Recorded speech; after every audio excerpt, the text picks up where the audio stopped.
সুষ্ঠুভাবে এই পর্যন্ত ওয়াকফ সম্পত্তি আমাদের সম্পত্তি, মুসলমানেরা আমরাই পরিচালনা করে আসছি।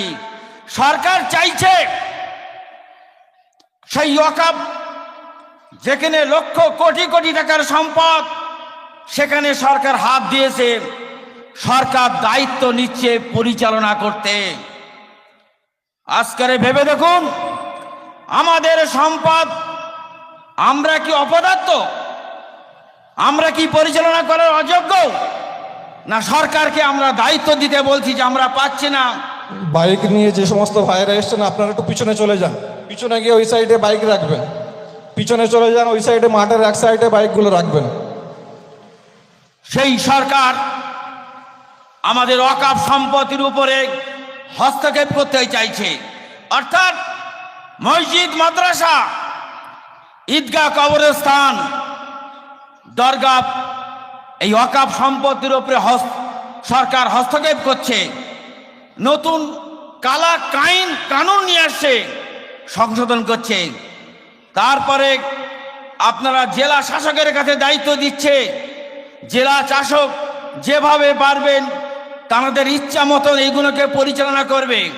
তা আজকের ভেবে দেখুন, আমাদের যদি কোনো মুসলমান ভাইকে কোনো মন্দিরের দায়িত্ব দেওয়া হয়, তা সেই মন্দিরের দায়িত্ব আমরা নিতে পারবো না, বুঝবো।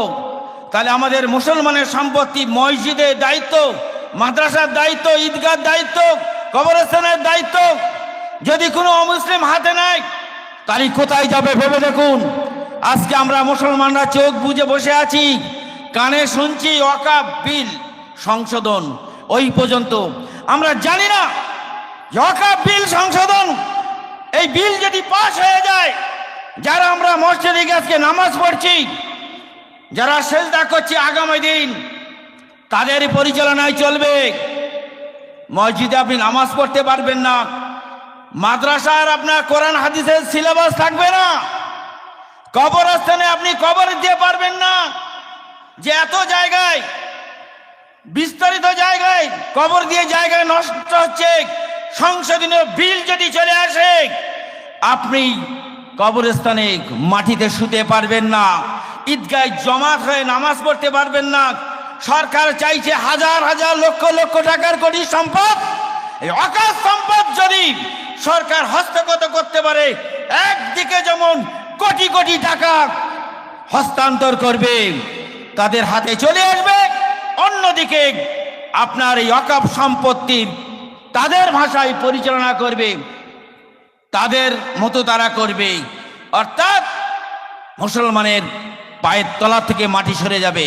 তাই ইমাম অর্গানাইজেশন অ্যান্ড ওয়েলফেয়ার ট্রাস্টের পক্ষ থেকে এই মিলন সংঘের মাঠে যে ওয়াকফ সংশোধন বিল, ওয়াকফ কালা কানুনের বিরুদ্ধে প্রতিবাদ সভা আয়োজন করা হয়েছে। আমি আপনাদের সকলকে এই সংগঠনের পক্ষ থেকে আহ্বান জানাচ্ছি, আপনারা দলে দলে এই মাঠে উপস্থিত হয়ে যান, হাজির হয়ে যান, জলদরে যোগদান করিয়া এই প্রতিবাদ সভাটিকে সাফল্যমণ্ডিত করে তুলুন। এই রিকোয়েস্ট, এই অনুরোধকে আমার সংক্ষিপ্ত বক্তব্য আমি এইখানে সমাপ্ত করলাম। আসসালামু আলাইকুম ওয়া রাহমাতুল্লাহ। ধন্যবাদ জানাই ইমাম সংগঠনের সভাপতি জনাব মোশাররফ হোসেন সাহেবকে।